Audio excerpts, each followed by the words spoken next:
അതിഭീമമായ തകർച്ചയും അവസാനമില്ലാത്ത അനിശ്ചിതത്വവും നേരിടുന്ന വിപണിയിൽ നിക്ഷേപകർ ഒന്നടങ്കം അങ്കലാപ്പിലായിരിക്കുന്നു. തകർച്ച അന്ത്യമല്ല, ക്രമീകരണത്തിന്റെ ഇടവേളയാണെന്ന് തിരിച്ചറിഞ്ഞാൽ ഈ പ്രതിസന്ധിയിലും പ്രതീക്ഷിക്കാൻ ചിലതൊക്കെ ഉണ്ടെന്ന് കാണാം. കഴിഞ്ഞ 10 വർഷത്തിനിടയിലെ 8 മാർച്ച് മാസങ്ങളും വിപണിക്ക് നേട്ടത്തിൻ്റെതായിരുന്നു എന്ന പശ്ചാത്തലവും പ്രതീക്ഷ പകരുന്നതാണ്. പ്രതീക്ഷകൾക്ക് പക നൽകുന്ന കാര്യങ്ങൾ എന്തൊക്കെയെന്ന് സൂചിപ്പിക്കുന്നതാണ് ഫോക്കസ് ഓൺ ഫൈനാൻസ് അവതരിപ്പിക്കുന്ന മാർച്ച് 2 മുതൽ 6 വരെയുള്ള വ്യാപാര ദിനങ്ങളുമായി ബന്ധപ്പെട്ട ഈ പ്രിവ്യൂ. ആദ്യം വിപണിയുടെ ഇപ്പോഴത്തെ അവസ്ഥ പരിശോധിക്കാം. കടന്നുപോയ വാരം വലിയ തോതിലുള്ള 2 തകർച്ചകൾക്ക് വിപണി വിധേയമാകുന്നത് കണ്ടു. 24-നും 27-നും 2 ദിവസങ്ങളിലും സെൻസെക്സിൽ 1000-ലേറെ പോയിന്റിന്റെ നഷ്ടമാണ് ഉണ്ടായത്. 24-ന് നിഫ്റ്റിയിൽ 400 പോയിന്റിലേറെയും 27-ന് ഏതാണ്ട് 400 പോയിന്റോളവുമായിരുന്നു നിഫ്റ്റിയിലെ നഷ്ടം. ഇത്ര ഭീമമായ നഷ്ടത്തിലൂടെ ഏതാണ്ട് 10 ലക്ഷത്തിലേറെ കോടി രൂപ ഇൻവെസ്റ്റർ വാല്യൂവിൽ ചോർച്ചയുണ്ടായി എന്ന് പറഞ്ഞാൽ എത്രമാത്രം ഗുരുതരമായിരുന്നു ആ തകർച്ച എന്ന് ബോധ്യപ്പെടുന്നതേ ഉള്ളൂ. പ്രധാനമായും 2 കാരണങ്ങളാണ് കഴിഞ്ഞ ആഴ്ചയിലെ തകർച്ചയ്ക്ക് പിന്നിലുണ്ടായിരുന്നത്. ഒന്ന്, മുമ്പൊക്കെ സംഭവിച്ചതുപോലെ തന്നെ പരമ്പരാഗത IT കമ്പനികളുടെ നിലനിൽപ്പുമായി ബന്ധപ്പെട്ട AI പരിഭ്രാന്തി. മറ്റൊന്ന്, ഇറാനുമേൽ അമേരിക്ക ആക്രമണം അഴിച്ചുവിടാനുള്ള സമയം അടുത്തെത്തുകയാണെന്ന ഭീതി. ഈ 2 കാരണങ്ങളുമാണ് പ്രധാനമായും കഴിഞ്ഞ ആഴ്ചയിലെ വലിയ തോതിലുള്ള തകർച്ചയ്ക്ക് കാരണമായത്. പ്രധാനമായും IT കമ്പനികളിലാണ് വലിയ തോതിലുള്ള ഇടിവുണ്ടായത്. AI സ്റ്റാർട്ടപ്പായ ആന്ത്രോപിക്ക് കോബോൾ കോഡ്, അതായത് കോമൺ ബിസിനസ് ഓറിയന്റഡ് ലാംഗ്വേജ്, അതിന് ചുരുക്കമാണ് കോബോൾ എന്ന് പറയുന്നത്. അതൊരു പ്രോഗ്രാമിംഗ് സിസ്റ്റമാണ്. അതുമായിട്ട് ബന്ധപ്പെട്ട് നടത്തിയ ഒരു അറിയിപ്പ്, ആ അറിയിപ്പ് വലിയ തോതിൽ IT കമ്പനികളുടെ തകർച്ചയ്ക്ക് കാരണമായി. US വിപണിയിൽ IBMന്റെ ഓഹരി വില 13% ഒറ്റ ദിവസം കൊണ്ട് തകർന്നത്. അത് ഏതാണ്ട് 25 വർഷത്തിനിടയിൽ ആദ്യമായിട്ടാണ് അത്ര ഒരു വലിയ തകർച്ച IBM ഓഹരിക്ക് നേരിട്ടതെന്ന് പറയാം. 1950കളുടെ അവസാനത്തോടെ വികസിപ്പിച്ചെടുത്ത കോബോൾ വ്യാപകമായി ഉപയോഗിക്കുന്ന ഒരു പ്രോഗ്രാമിംഗ് സിസ്റ്റമാണ്. പേയ്മെന്റ് പ്രോസസ്സിങ്ങിനും അതുപോലെ തന്നെ റീറ്റെയിൽ ട്രാൻസാക്ഷൻ സിസ്റ്റത്തിലുമൊക്കെ വ്യാപകമായി ഉപയോഗിക്കുന്ന ഒന്നാണ് ഈ കോബോൾ. അമേരിക്കയിലെ ഏതാണ്ട് 95% ATM ട്രാൻസാക്ഷനുകളും കോബോളിനെ ആശ്രയിച്ചുള്ളതാണ്. കോബോളിന്റെ പേരിൽ അമേരിക്കയിലുണ്ടായ തകർച്ച സ്വാഭാവികമായും ഇന്ത്യയിലെ IT ഓഹരികളെ ബാധിച്ചു. IT നിഫ്റ്റി ഇക്കഴിഞ്ഞ ഫെബ്രുവരിയിൽ മാത്രം 21% തകർന്നടിഞ്ഞത്. ഇത്ര വലിയ പ്രതിമാസ തകർച്ച 2008 ശേഷം ആദ്യമാണ്. 2008 ലേമാൻ ബ്രദേഴ്സിന്റെ തകർച്ചയ്ക്കൊപ്പം ലോക സമ്പദ് വ്യവസ്ഥ തന്നെ തകർക്കുകയും അങ്ങനെ ഒരു ആഗോള സാമ്പത്തിക പ്രതിസന്ധി ഉടലെടുക്കുകയും ചെയ്തിരുന്നല്ലോ. അതിനുശേഷം IT നിഫ്റ്റിയിൽ ഇത്ര വലിയ ഒരു പ്രതിമാസ തകർച്ച ഇന്ത്യയിൽ ഉണ്ടാകുന്നത് ആദ്യം തന്നെയാണ്. LICയുടെയും അതുപോലെ തന്നെ വിവിധ മ്യൂച്വൽ ഫണ്ടുകളുടെയും പക്കൽ വലിയ തോതിൽ IT ഓഹരികളുണ്ട്. ഇവയുടെ പക്കലുള്ള IT ഓഹരികളുടെ മൂല്യത്തിൽ ഈ 4 ആഴ്ച കൊണ്ടുണ്ടായ തകർച്ച എന്ന് പറയുന്നത് ഏതാണ്ട് 1.18 ലക്ഷം കോടി രൂപയുടേതാണ്. മ്യൂച്വൽ ഫണ്ടുകളുടെ IT ഹോൾഡിംഗ്സിന്റെ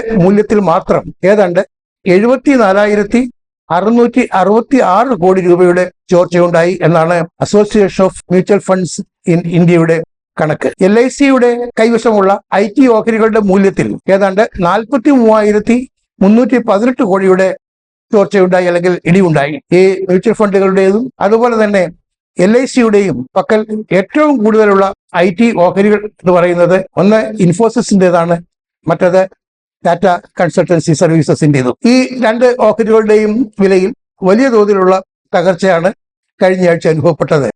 വാരാന്ത്യത്തോടുകൂടി നില അല്പം മെച്ചപ്പെടുത്താൻ കഴിഞ്ഞു എന്ന് മാത്രം. എന്തായാലും ഈ സാഹചര്യത്തിലാണ് രാജ്യാന്തര ബ്രോക്കറേജായ ജെഫറീസ് ഇന്ത്യയിലെ ഏതാനും IT കമ്പനികളുടെ ഭാവി സംബന്ധിച്ച അനുമാനം രേഖപ്പെടുത്തിയിട്ടുള്ളത്. അതായത് ഈ ഓഹരികളുടെ വില സംബന്ധിച്ച അനുമാനം.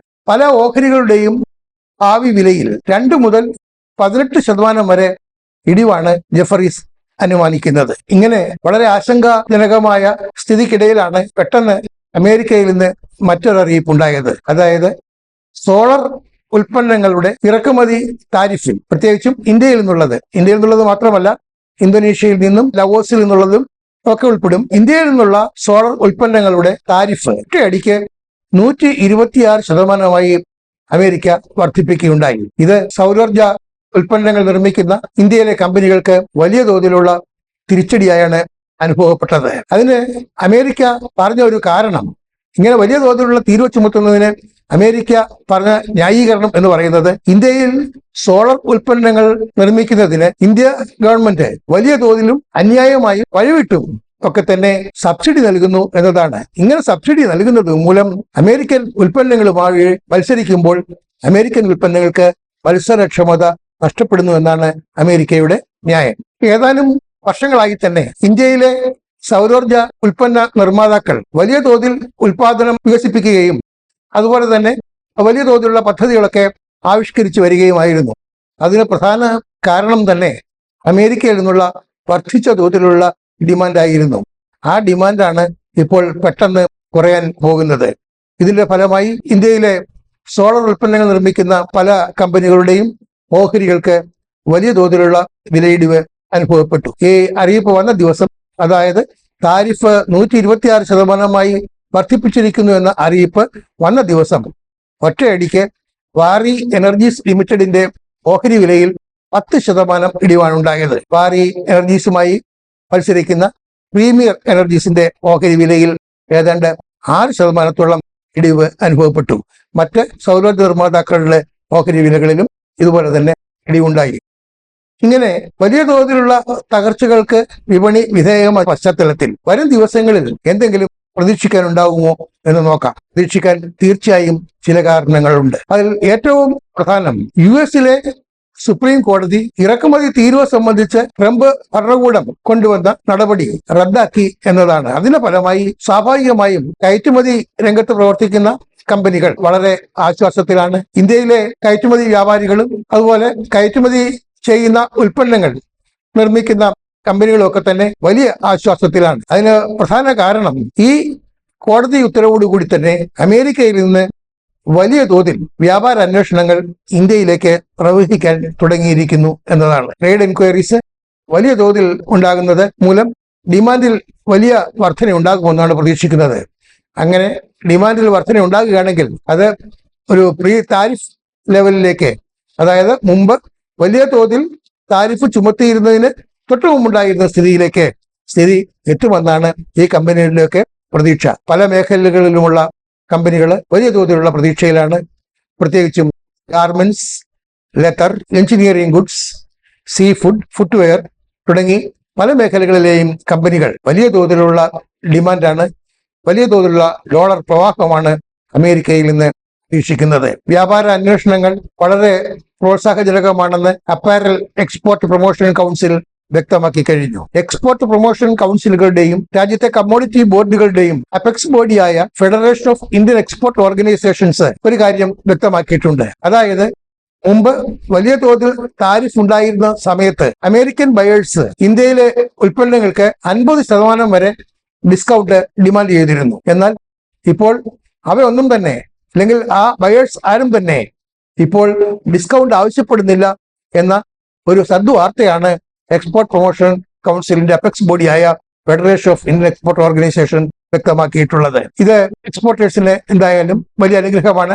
കാരണം താരിഫ് കുറയുന്നു എന്ന് മാത്രമല്ല, ഡിസ്കൗണ്ട് നൽകേണ്ടതുമില്ല എന്ന അവസ്ഥ. ഇക്കഴിഞ്ഞ ജനുവരിയിൽ അമേരിക്കയിലേക്കുള്ള ഇന്ത്യൻ ഉൽപ്പന്നങ്ങളുടെ കയറ്റുമതി വെറും 660 കോടി ഡോളറിൻ്റെത് മാത്രമായിരുന്നു. ഉയർന്ന താരിഫായിരുന്നു കാരണം. 2025 ജനുവരിയിലെ കയറ്റുമതിയുമായി താരതമ്യപ്പെടുത്തിയാൽ ഏതാണ്ട് 21% ഇതിന്റെ കുറവ്. ഇത്രയും വലിയ കുറവ് ഇന്ത്യയിലെ കയറ്റുമതി രംഗത്തുണ്ടാക്കിയ തളർച്ച ഊഹിക്കാവുന്നതേ ഉള്ളൂ. പ്രത്യേകിച്ചും ഇന്ത്യയുടെ ഏറ്റവും വലിയ എക്സ്പോർട്ട് ഡെസ്റ്റിനേഷനാണ് അമേരിക്ക എന്നോർക്കണം. ഇനി ഈ കോടതി വിധി റദ്ദാക്കിയത് മൂലം ഇന്ത്യയിലെ ഏതൊക്കെ കമ്പനികൾക്കാണ് വലിയ തോതിലുള്ള പ്രതീക്ഷ വെച്ചു പുലർത്താൻ കഴിയുന്നത്, അല്ലെങ്കിൽ വലിയ തോതിലുള്ള ഡിമാൻഡ് അനുഭവപ്പെടാൻ സാധ്യതയുള്ള കമ്പനികൾ ഏതൊക്കെയാണെന്ന് നോക്കാം. US-ൽ നിന്ന് ഉയർന്ന തോതിലുള്ള ഡിമാൻഡ് പ്രതീക്ഷിക്കുന്ന മേഖലകളിൽ ഒന്ന് ടെക്സ്റ്റൈൽസ് ആൻഡ് ഗാർമെന്റ്സ് മേഖലയാണ്. ആ മേഖലയിൽപ്പെട്ട Gokuldas exports, pearl global, Vardhman textiles, Trident, Welspun living, Himatsingka Seide, KPR mill, Hitex garments, Indo Count industries എന്നിവ വലിയ തോതിലുള്ള ഡിമാൻഡ് നേടിയേക്കുമെന്നാണ് പൊതുവെ പ്രതീക്ഷിക്കുന്നത്. ഭക്ഷ്യോൽപ്പന്ന മേഖലയിൽപ്പെട്ട Avanti feeds, LT foods, apex frozen foods, water base, KRBL എന്നിവയ്ക്കും വലിയ തോതിൽ US ഓർഡറുകൾ കിട്ടിത്തുടങ്ങുമെന്നാണ് പ്രതീക്ഷിക്കുന്നത്.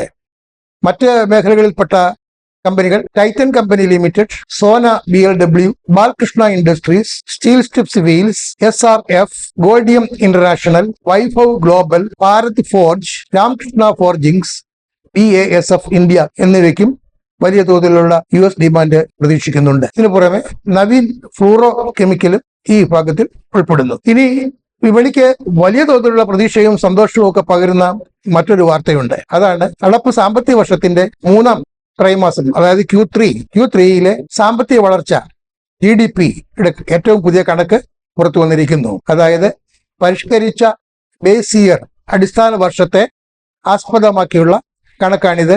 ആ കണക്കനുസരിച്ച് ഇന്ത്യയുടെ സാമ്പത്തിക വളർച്ച 7.8%. ഇത് പൊതുവെ സാമ്പത്തിക ശാസ്ത്രജ്ഞരും നിരീക്ഷകരുമൊക്കെ പ്രതീക്ഷിച്ചിരുന്ന നിലവാരത്തെക്കാൾ കൂടുതലാണ്. ഏത് രാജ്യത്തിന്റെയും സമ്പദ് വ്യവസ്ഥയുടെ വലിപ്പവും ആരോഗ്യവും ഒക്കെ അളക്കുന്നതിനുള്ള പ്രധാന മാനദണ്ഡങ്ങളിൽ ഒന്നാണ് GDP എന്ന് പറയുന്നത്.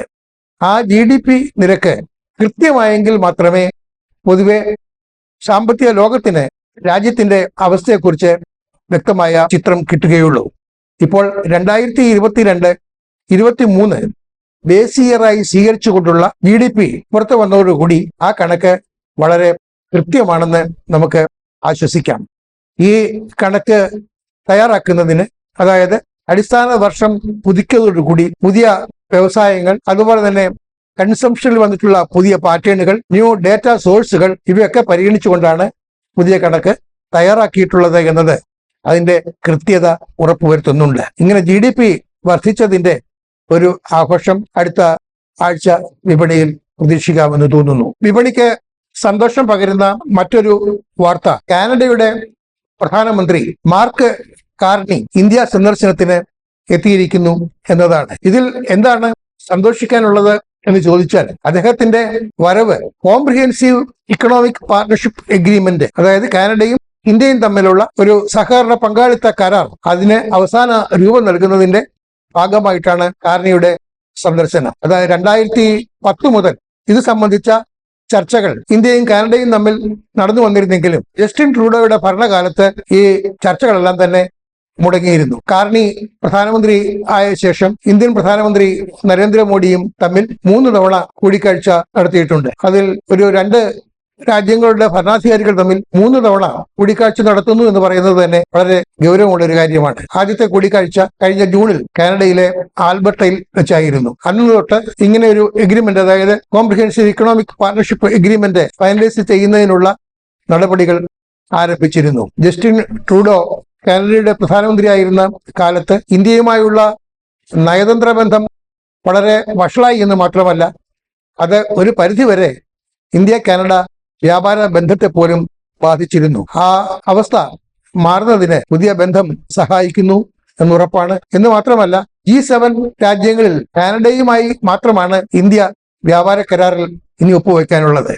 അത് സാധ്യമാകുന്നതോടുകൂടി ഈ 7 രാജ്യങ്ങളുമായി ഇന്ത്യക്ക് നല്ല വ്യാപാര ബന്ധം ഉണ്ടാവും, അത് പൂർണ്ണമാകുകയും ചെയ്യും. ഈ കോംപ്രിഹെൻസീവ് പാർട്ണർഷിപ്പ് എഗ്രിമെന്റ് നടപ്പാകുന്നതോടുകൂടി ഇന്ത്യയും കാനഡയും തമ്മിലുള്ള വ്യാപാരം 2030 ആകുമ്പോഴേക്ക് ഇരട്ടിയിലെത്തുമെന്നാണ് പ്രതീക്ഷിക്കുന്നത്. അതായത് ഏതാണ്ട് $5000 കോടി വ്യാപാരമായിരിക്കും 2030 കൂടി സാധ്യമാകുക എന്ന് പ്രതീക്ഷിക്കുന്നു. ഇന്ത്യക്ക് ക്രിട്ടിക്കൽ മിനറലുകൾ, യുറേനിയം തുടങ്ങിയവയുടെ കാര്യത്തിൽ വലിയ നേട്ടമാണ് ഈ കരാർ കൊണ്ട് ഉണ്ടാകുക എന്നും പ്രതീക്ഷിക്കുന്നു. ഇനി ഓഹരി വില സൂചികകളുടെ സ്ഥിതി പരിശോധിക്കാം.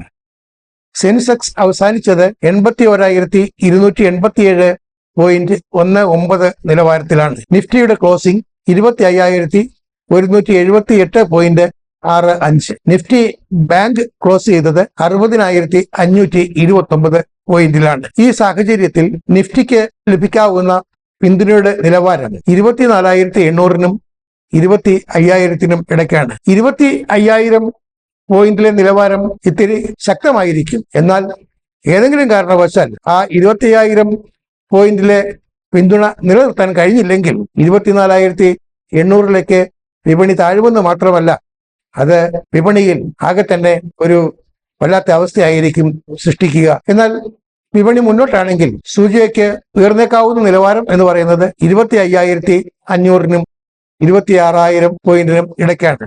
എന്നാൽ 25,600 പോയിന്റിൽ അതിശക്തമായ കടമ്പ ഉണ്ടാകുമെന്നതിനാൽ 26,000 പോയിന്റ് എന്ന് പറയുന്നത് അടുത്ത ആഴ്ച എന്തായാലും സാധ്യമാകുമെന്ന് പ്രതീക്ഷിക്കേണ്ടതില്ല. ഇവിടെ ശ്രദ്ധിക്കേണ്ടതായ ഒരു കാര്യം, ഏതാണ്ട് ഒരു വർഷത്തിൽ ഏറെയായി നിഫ്റ്റി ഒരു വളരെ നിരാശാജനകമായ ഹോൾഡിംഗ് പാറ്റേണിൽ കുടുങ്ങിക്കിടക്കുകയാണ്. അതായത് 25,000 പോയിന്റിനും 26,000 പോയിന്റ് ഇടയ്ക്കുള്ള ഒരു ബാൻഡ്, ആ ബാൻഡിനിടയിൽ മോചനം കിട്ടാനാവാതെ കുടുങ്ങിക്കിടക്കുന്ന ആ ഹോൾഡിംഗ് പാറ്റേൺ, അതാണ് ഏതാണ്ട് ഒരു വർഷത്തിലേറെയായി വിപണിയിൽ ദൃശ്യമാകുന്നത്. അതിൽ നിന്നൊരു മോചനം ലഭിക്കുന്ന കാലത്ത് മാത്രമേ നിക്ഷേപകർക്ക് വലിയ തോതിലുള്ള പ്രതീക്ഷകൾക്ക് അവകാശമുള്ളൂ. 2 കമ്പനികൾ ഇടക്കാല ലാഭവീതം നൽകുന്നത് സംബന്ധിച്ച് റെക്കോർഡ് തീയതി പ്രഖ്യാപിച്ചിട്ടുണ്ട്. അവ ഏതൊക്കെയെന്ന് നോക്കാം. മാർച്ച് 6-നാണ് റെക്കോർഡ് തീയതി. അന്ന് റെക്കോർഡ് തീയതിയായി നിശ്ചയിച്ചിട്ടുള്ളത് എഞ്ചിനീയേഴ്സ് ഇന്ത്യ ലിമിറ്റഡും SBI ലൈഫ് ഇൻഷുറൻസ് കമ്പനി ലിമിറ്റഡുമാണ്. NBFC ആയ LKP ഫൈനാൻസ് 4 ഓഹരിക്ക് 1 എന്ന അനുപാതത്തിൽ ബോണസ് ഓഹരി നൽകാൻ തീരുമാനിച്ചിട്ടുണ്ട്. ഈ ബോണസ് ഇഷ്യൂ സംബന്ധിച്ച റെക്കോർഡ് തീയതിയായി നിശ്ചയിച്ചിട്ടുള്ളതും മാർച്ച് 6 തന്നെയാണ്.